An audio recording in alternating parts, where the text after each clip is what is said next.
Hello दोस्त, आपका अपना यूट्यूब चैनल लर्नर सेक्शन में आपका स्वागत है। आज आप लोगों को महेश कुमार बनवाल का जो NCERT बुक है MCQ, उसका आज फिजिक्स का चैप्टर कराने जा रहे हैं।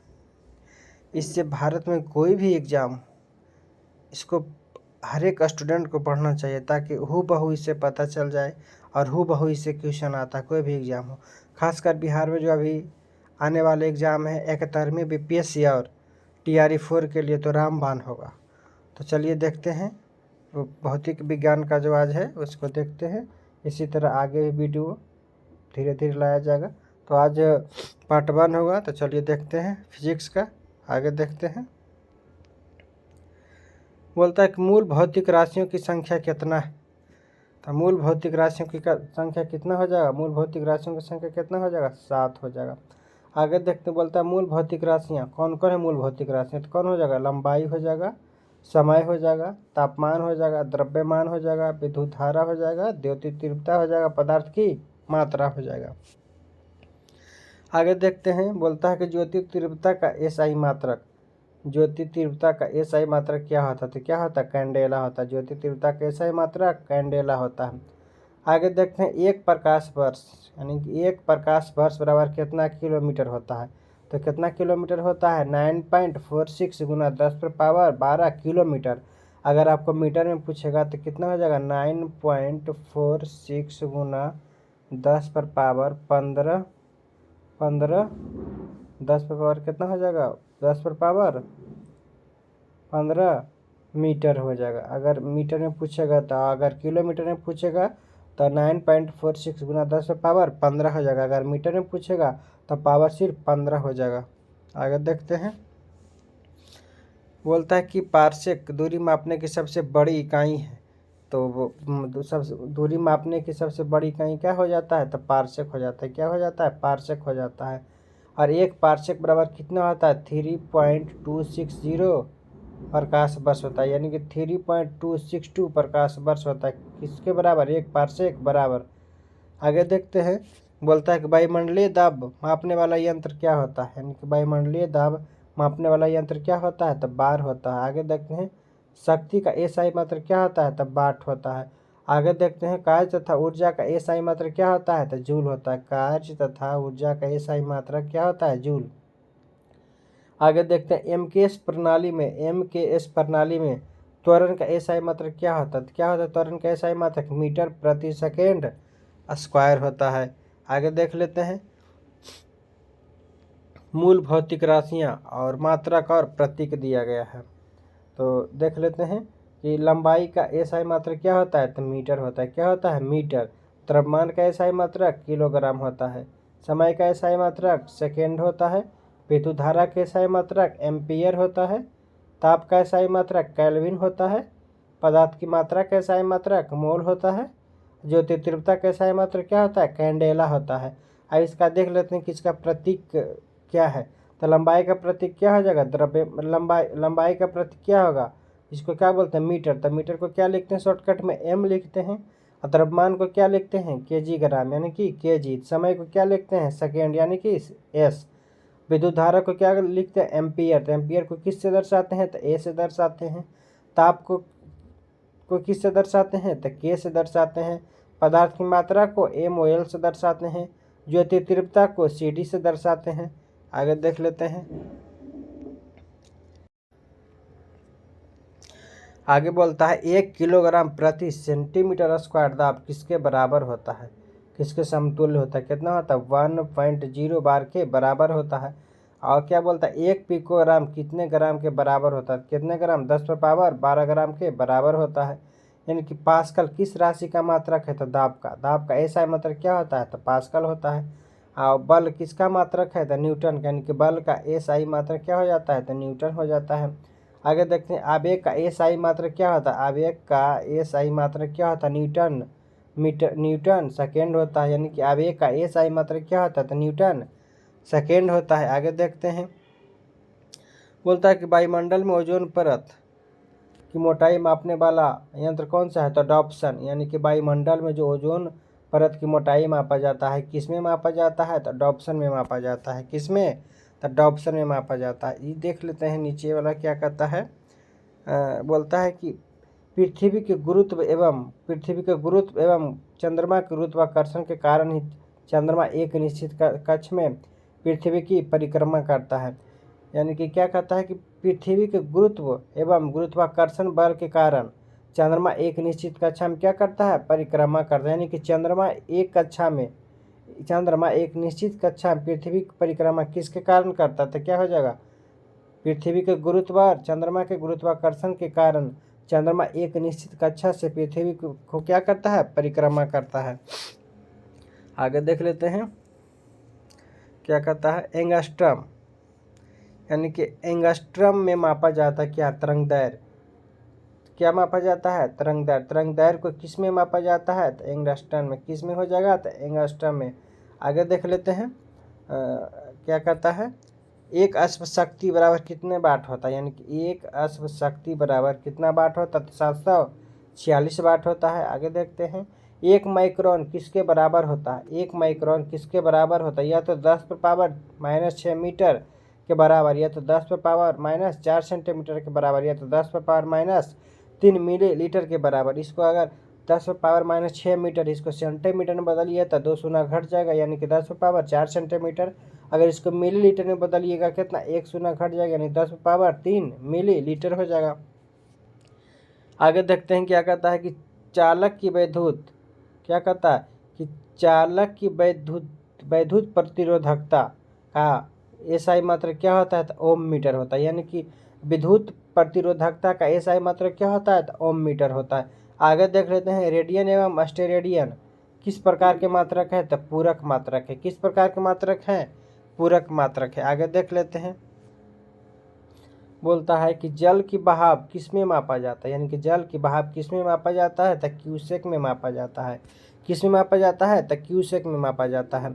आगे देख लेते हैं क्या बोलता है कि दूर की वस्तुओं को देखने के लिए बाइनोक्यूलर दूरबीन, यानी कि कौन सा दूरबीन, बाइनोक्यूलर दूरबीन का प्रयोग किया जाता है। यानी कि दूर की वस्तुओं को देखने के लिए किस दूरबीन का प्रयोग किया जाता है, तो बाइनोक्यूलर दूरबीन का प्रयोग किया जाता है।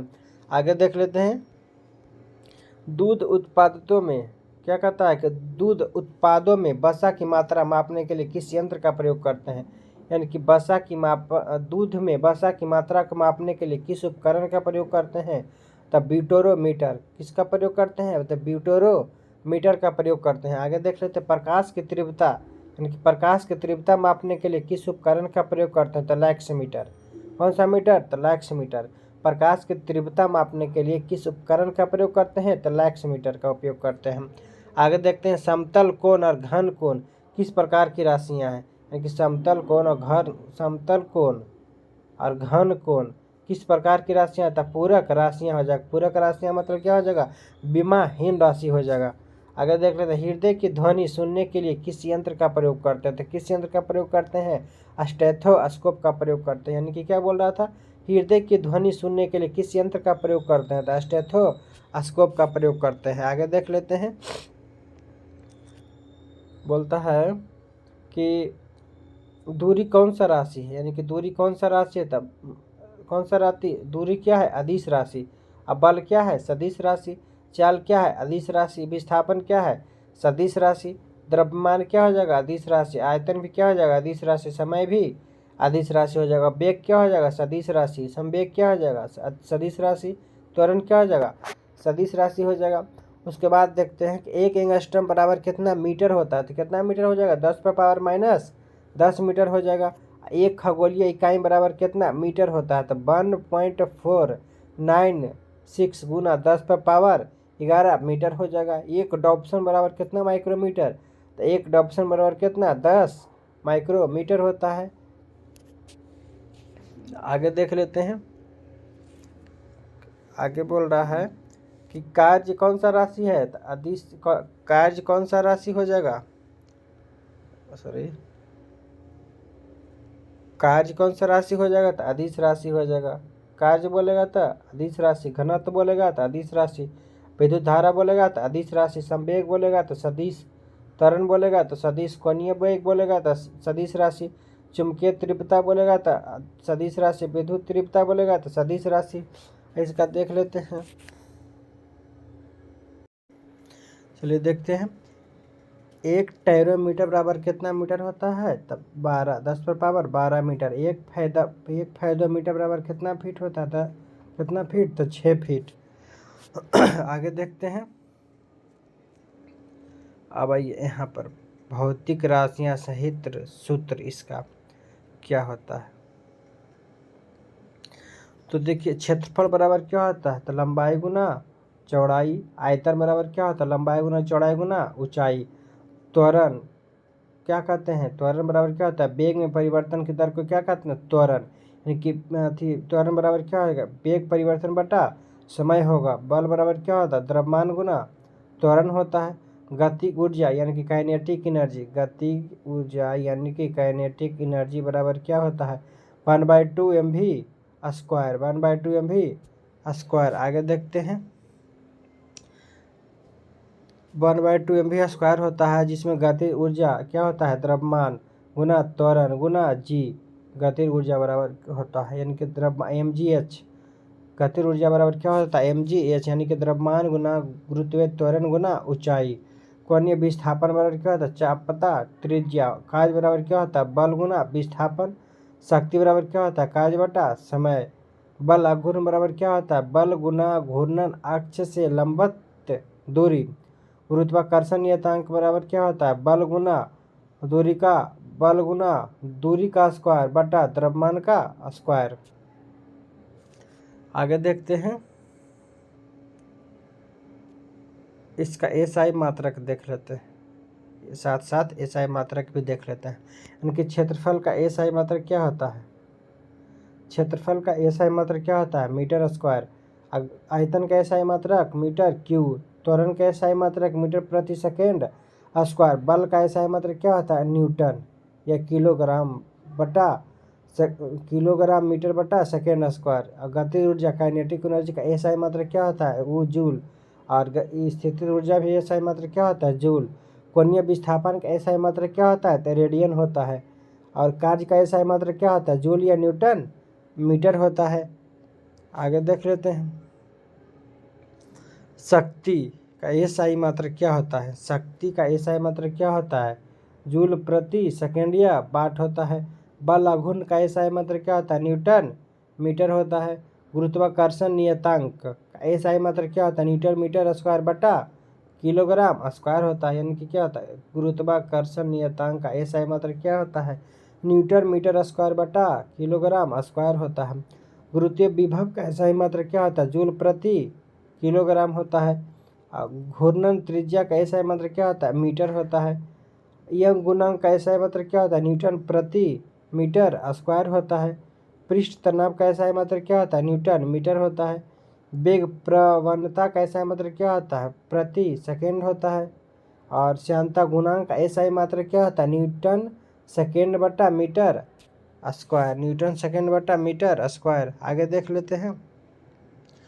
प्लांक नियतांक का एसआई मात्रक क्या होता है? Joule second. और आगे देख लेते हैं। चालकता का एसआई मात्रक क्या होता है? सीमेंस बटा मीटर या सीमेंस मीटर इन्वर्स होता है। धारा घनत्व का एसआई मात्रक क्या होता है? एम्पियर बटा मीटर स्क्वायर या एम्पियर मीटर इन्वर्स 2। आगे देख लेते हैं। चुंबकीय फ्लक्स का एसआई मात्रक क्या होता है? तो वेबर होता है।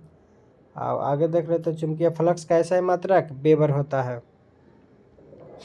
आगे देख लेते हैं। प्रतिरोधकता का एसआई मात्रक यानी कि प्रतिरोधकता का एसआई मात्रक क्या होता है? ओम मीटर होता है। गुप्त ऊष्मा का एसआई मात्रक क्या होता है? किलो जूल बटा किलोग्राम। आगे देख लेते हैं। कोणीय संवेग का एसआई मात्रक किलोग्राम मीटर स्क्वायर बटा सेकेंड होता है। जड़त्व आघूर्ण का एसआई मात्रक क्या होता है? किलोग्राम मीटर स्क्वायर होता है। आगे देख लेते हैं क्या कहता है। किस यंत्र के द्वारा मस्तिष्क का विभव मापा जाता है? इनके किस यंत्र के द्वारा मस्तिष्क का विभव मापा जाता है? किस यंत्र के द्वारा?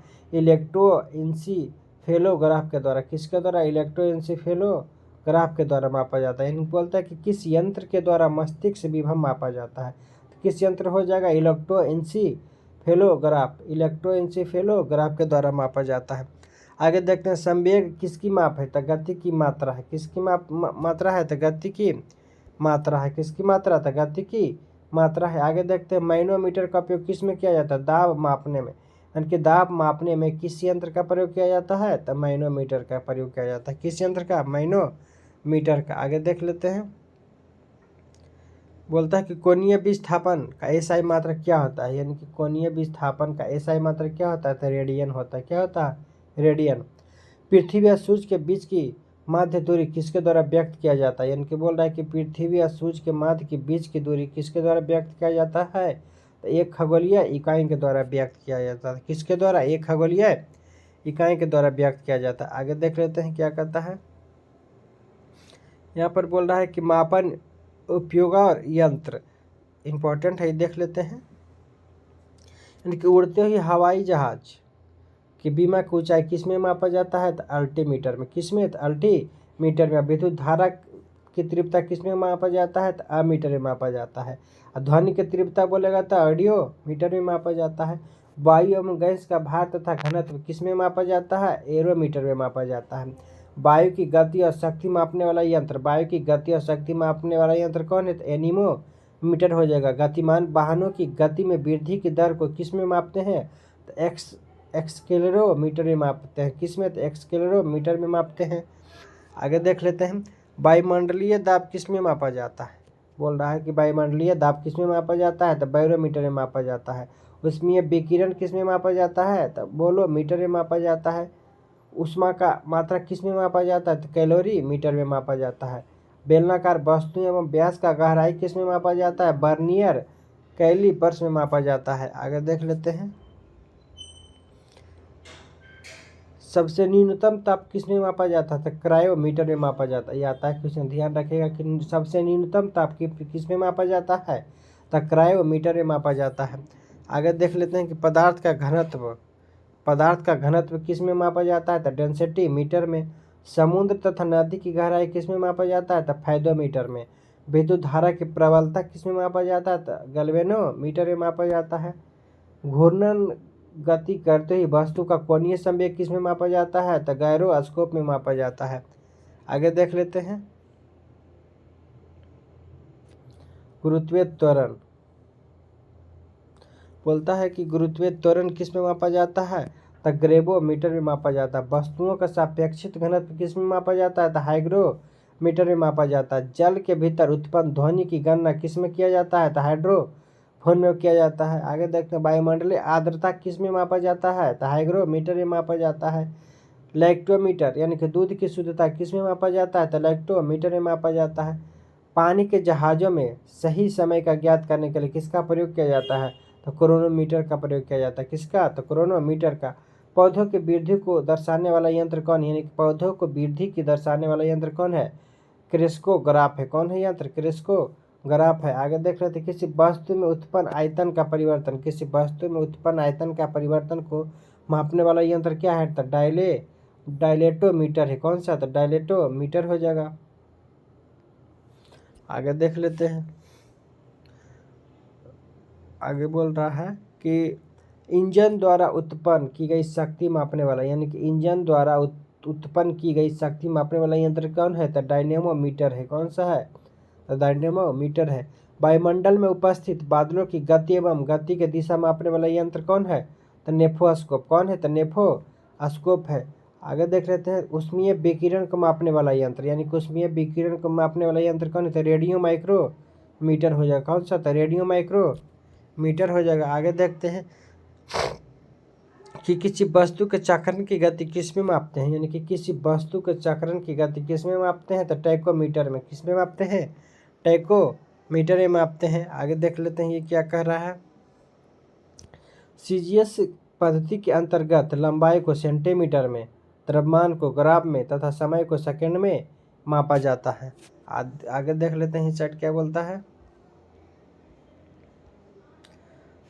बोल रहा है कि रेंज या वही मापने वाला यंत्र है, तो इम्पोर्टेंट जो है उसको करा देते हैं। यानी कि वर्षा की मात्रा ज्ञात करने वाला यंत्र कौन सा है, तो रेंज गेज या इडोमीटर। कौन सा हो जाएगा, रेंज गेज या इडोमीटर हो जाएगा। आगे देख लेते हैं,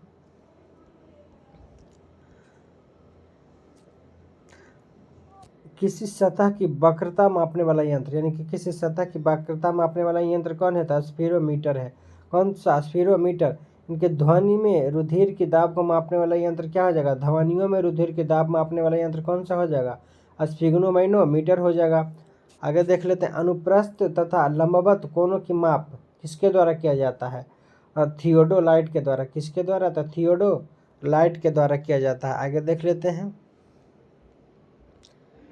अगला, ध्वनि की तीव्रता बढ़ाने वाला यंत्र कौन है? ध्वनि की तीव्रता बढ़ाने वाला यंत्र कौन है? तो लाउड स्पीकर है। कौन हो जाएगा? तो लाउड स्पीकर हो जाएगा। चुंबकीय क्षेत्र पे किस में मापते हैं? तो मैग्नेटोमीटर में। किस में? तो मैग्नेटोमीटर में। बोलता है कि अति सूक्ष्म इकाई, अति सूक्ष्म लंबाई यानी कि मिलीलीटर का हजारवां भाग किस में मापते हैं? तो माइक्रोमीटर में मापते हैं। आगे देखते हैं कि बोलता है आगे कि वाहन द्वारा तय की गई दूरी, वाहन द्वारा तय की गई दूरी किस में मापते हैं? तो ओडोमीटर में मापते हैं। आगे देखते हैं, विद्युत प्रतिरोध किस में मापते हैं? तो ओम मीटर में। विद्युत प्रतिरोध किस में मापते हैं? तो ओम मीटर में मापते हैं। विद्युत चुंबकीय तरंग की आवृत्ति किस में मापते हैं? तो ओडोमीटर में मापते हैं। आगे देखते हैं, उच्च ताप युक्त पिंड का ताप किस में मापते हैं? तो पायरोमीटर में मापते हैं। आगे देख लेते हैं, ध्वनि की तीव्रता एवं स्पंदन, ध्वनि की तीव्रता एवं स्पंदन की आवृत्ति किस में मापते हैं? तो किस में मापते हैं? तो फेनोमीटर। किस में? तो फेनोमीटर में मापते हैं। किस में मापते हैं? तो फेनोमीटर में मापते हैं। यानी कि झूठ का पता लगाने वाला यंत्र कौन सा हो जाएगा? तो पॉलीग्राफ। कौन सा हो जाएगा? पॉलीग्राफ हो जाएगा। दूर की स्थित वस्तुओं का अवस्थिति जानने के लिए किसका उपयोग करते हैं? तो रडार का उपयोग करते हैं। यानी कि आप विकिरण मापक यंत्र कौन सा है? तो रेडियोमीटर हो जाएगा। आगे देख लेते हैं, भूकंपीय तरंगों की तीव्रता किस में मापते हैं? तो सिस्मोग्राफ में मापते हैं। गतिमान वाहन की गति किस में मापते हैं? तो स्पीडोमीटर में मापते हैं। आगे देख लेते हैं, द्रव्य की श्यानता ज्ञात करने में किसका उपयोग किया जाता है? तो विस्कोमीटर का प्रयोग किया जाता है। आगे देखते हैं, विभवांतर मापने वाला यंत्र कौन सा हो जाएगा? तो इलेक्ट्रोमीटर हो जाएगा। आगे देख लेते हैं, अब अगला चैप्टर आ गया क्या? यांत्रिकी। यांत्रिकी देख लेते हैं, देखिए क्या बोलता है, प्रक्षेप्य गति को सर्वप्रथम परास प्राप्त करने के लिए अधिकतम कितने कोण की आवश्यकता होती है? तो कितना कोण की आवश्यकता होती है? तो 45 डिग्री पर। कितना डिग्री? 45 डिग्री होता है। आगे देख लेते हैं,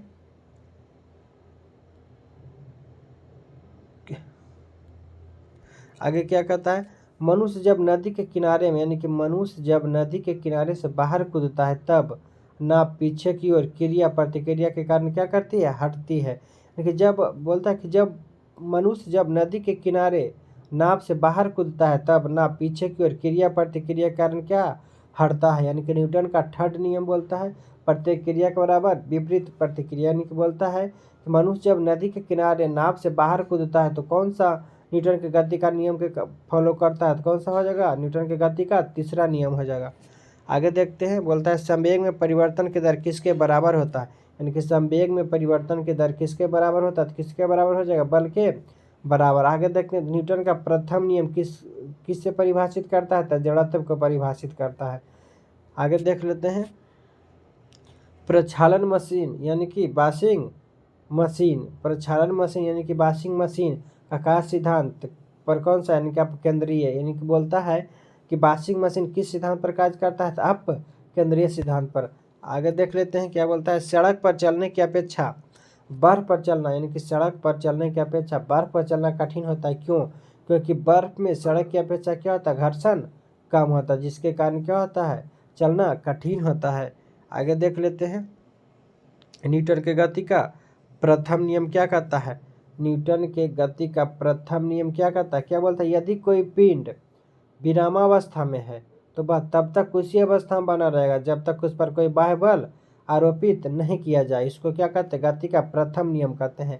द्वितीय नियम क्या कहता है? यदि किसी वस्तु के संवेग में परिवर्तन की दर उस पर लगाए गए बल के समानुपाती होता है तथा संवेग परिवर्तन की दिशा के क्या होता है? अनुदिश होता है, उसे क्या कहते हैं? न्यूटन की गति का द्वितीय नियम कहते हैं। तृतीय नियम क्या कहलाता है? देखिए, गति न्यूटन के गति का तृतीय नियम, यानी कि प्रत्येक क्रिया के बराबर विपरीत दिशा में प्रतिक्रिया होती है, इसलिए गति के क्रिया प्रतिक्रिया को क्या कहते हैं, नियम कहते हैं। इसलिए इस गति को क्रिया प्रतिक्रिया का नियम कहते हैं। किसको, न्यूटन की गति का तीसरा नियम को। आगे देखते हैं क्या कहता है, ऊर्जा संरक्षण से क्या अभिप्राय है। तो ऊर्जा संरक्षण से क्या अभिप्राय हो जाएगा, तो ऊर्जा को न तो सृजन किया जा सकता है और न ही नष्ट किया जा सकता है। आगे देखते हैं कि अंतरिक्ष से गिरता हुआ पिंड पृथ्वी के वायुमंडल में प्रवेश करने पर क्यों जल उठता है, क्यों होता है, तो वायु के घर्षण के कारण होता है। आगे देख लेते हैं, ग्रहीय पिंडों की परिक्रमा गति, यानी कि ग्रह के द्वारा सूर्य का परिक्रमण प्रभावी बल क्या है, तो अभी केंद्रीय बल हो जाएगा। कौन सा बल, अभी केंद्रीय बल हो जाएगा। आगे देखते हैं कि दूध मथने वाली के पश्चात क्रीम का दूध से पृथक हो जाने के कारण क्या होता है, तो अप केंद्रीय बल हो जाएगा। आगे देख लेते हैं, वायु की ऊर्ध्वाधर गति को क्या कहते हैं, कि वायु की ऊर्ध्वाधर गति को क्या कहा जाता है, तो वायु प्रक्षोभ कहा जाता है। क्या कहा जाता है, तो वायु प्रक्षोभ कहा जाता है। आगे देखते हैं, रॉकेट किस सिद्धांत पर कार्य करता है, यानी कि रॉकेट किस सिद्धांत पर कार्य करता है, तो संवेग संरक्षण के सिद्धांत पर कार्य करता है। आगे देख लेते हैं क्या कहते हैं, बोलता है कि पेचकस के द्वारा पेंच घुमाना एवं दरवाजे के हत्थे के कब्जे से दूर लगाना किसका उदाहरण होता है, तो बल आघूर्ण का। देखिएगा कि पेचकस के द्वारा पेंच घुमाने एवं दरवाजे के हत्थे को कब्जे से दूर लगाना किसका उदाहरण होता है, तो बल आघूर्ण का उदाहरण होता है। नेक्स्ट देख लेते हैं, बोलता है कि किसी पिंड के संवेग और वेग के अनुपात को क्या कहते हैं, तो द्रव्यमान। क्या कहते हैं, द्रव्यमान। यानी कि किसी पिंड के संवेग और वेग के अनुपात को क्या कहा जाता है, द्रव्यमान। और त्वरण ज्ञात करने के लिए प्रमुख सूत्र क्या होता है, तो ए बराबर क्या होता है, v minus you by T, जहाँ ए क्या हो जाता है, त्वरण, v क्या हो जाता है, अंतिम वेग, यू क्या हो जाता है, प्रारंभिक वेग, और टी क्या हो जाता है, समय अंतराल। यानी कि ए बराबर क्या हो जाएगा, v minus you by T. आगे देख लेते हैं, तेल से अंशतः भरा हुआ टैंकर, यानी कि तेल से अंशतः भरा हुआ टैंकर सड़क पर एक समान त्वरण से जा रहा है, तब तेल का मुक्त पृष्ठ कैसा होगा, तो कैसा होगा, परवलयी वक्राकार होगा। आगे देख लेते हैं क्या कहता है, कि एक समान वृत्तीय गति पर त्वरण सदैव कैसा होता है, तो उपस्थित होता है। कैसा होता है, उपस्थित होता है। आगे देख लेते हैं, किसकी उपस्थिति के कारण ब्लैक बोर्ड तथा कागज पर लिखना संभव हो जाता है, किसके कारण, तो घर्षण के कारण हो जाता है। आगे देख लेते हैं, कुछ उदाहरण दिया गया है कि चलती गाड़ी के रुकने पर उसमें बैठे यात्रियों का आगे झुकना, पेड़ से फल टूटकर नीचे गिरना, कपड़ों को डंडे से पीटने पर धूलकणों का अलग होना किसका उदाहरण होता है, तो गति के प्रथम नियम का उदाहरण होता है। आगे देख लेते हैं, गति के द्वितीय नियम का उदाहरण कौन कौन हो जाएगा। गेंद पकड़ते समय खिलाड़ी अपने हाथों को पीछे की ओर खींचता है, न्यूटन के गति का कौन सा नियम का फॉलो होता है, तो द्वितीय नियम का फॉलो होता है। आगे देख लेते हैं, और बंदूक से गोली निकालते समय बंदूक पकड़ने वाला व्यक्ति को पीछे की ओर धक्का लगता है। रॉकेट नियम, वायुयान की गति चप्पू लगाने पर नाव के आगे बढ़ता है, किसके कारण, तो न्यूटन के थर्ड लॉ के कारण। क्या करता है, प्रत्येक क्रिया के बराबर विपरीत प्रतिक्रिया होता है। आगे देख लें, सरल आवर्त गति के दोलन में किसकी आवश्यकता होती है, प्रत्यास्थ एवं जड़ दोनों की होती है। आगे देख लेते हैं, कमानी तुल्य किस सिद्धांत पर कार्य करता है, तो हुक के नियम पर काम करता है। आगे देख लेते हैं, जब एक कार की गति को दुगुनी कर दी जाती है, यानी कि जब एक कार की गति को दुगुनी कर दी जाती है, तब उसको उतना ही दूरी रोकने के लिए किस ब्रेक बल से लगाना चाहिए, कितना, तो 4 गुना। कितना गुना, 4 गुना हो जाएगा। जेट इंजन किस सिद्धांत पर कार्य करता है, तो रेखीय संवेग संरक्षण के सिद्धांत पर कार्य करता है। आगे देख लेते हैं,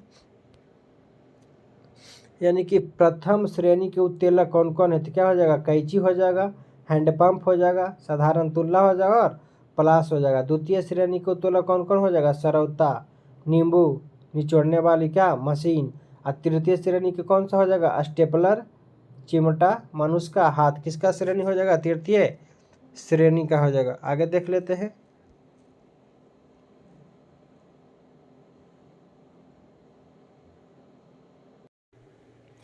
आगे देख लेते हैं गुरुत्वाकर्षण। गुरुत्वाकर्षण आ गया अगला चैप्टर। बोलता है कि पृथ्वी पर पलायन वेग कितना है, यानी कि पृथ्वी पर पलायन वेग कितना हो जाएगा, तो 11.2 किलोमीटर प्रति सेकेंड हो जाएगा। आगे देखते हैं, यदि चक्कर लगाते हुए अंतरिक्ष यान से एक सेब छोड़ा जाता है तो उसकी गति क्या होगी, अंतरिक्ष यान के साथ साथ उसके गति से गतिमान होगा। आगे देख लेते हैं क्या बोलता है कि अंतरिक्ष यात्री निर्वात में सीधे खड़े क्यों नहीं हो सकते, क्योंकि गुरुत्वाकर्षण की अनुपस्थिति होता है वहाँ। आगे देख लें कि पृथ्वी के चारों ओर परिक्रमा कर रहा कृत्रिम उपग्रह गुरुत्वाकर्षण के विरुद्ध अपकेंद्रीय बल के प्रभाव के कारण नहीं गिरता। किसके कारण नहीं गिरता है, तो अपकेंद्रीय प्रभाव के कारण नहीं गिरता है। आगे देख लेते हैं, एक भूपग्रह किस बल के प्रभाव से अपने कक्षा में निरंतर गति करता है, किसके कारण, तो अपकेंद्रीय बल के कारण करता है। आगे देख लेते हैं, चंद्रमा की सतह पर पलायन वेग पृथ्वी की सतह की अपेक्षा कम होता है। क्यों, क्योंकि चंद्रमा की त्रिज्या पृथ्वी की त्रिज्या से क्या होता है, कम होता है। आगे देख लेते हैं, भारहीनता की स्थिति किस कारण से होती है, तो गुरुत्वाकर्षण के शून्य स्थिति के कारण होता है। आगे देख लेते हैं, एक लड़की झूले पर बैठी स्थिति में झूला झूल रही है, उस लड़की के खड़े हो जाने पर आवर्तकाल पर क्या प्रभाव पड़ेगा, तो क्या प्रभाव पड़ेगा, आवर्तकाल कम हो जाएगा। आगे देखते हैं, लोलक की लंबाई बढ़ जाने के कारण लोलक घड़ी गर्मियों में धीमी हो जाती है। यानी कि लोलक की लंबाई अगर बढ़ जाता है तो लोलक की घड़ी गर्मियों में क्या हो जाता है, धीमी हो जाता है, जबकि शीतकाल में क्या हो जाता है, उसका चाल बढ़ जाता है।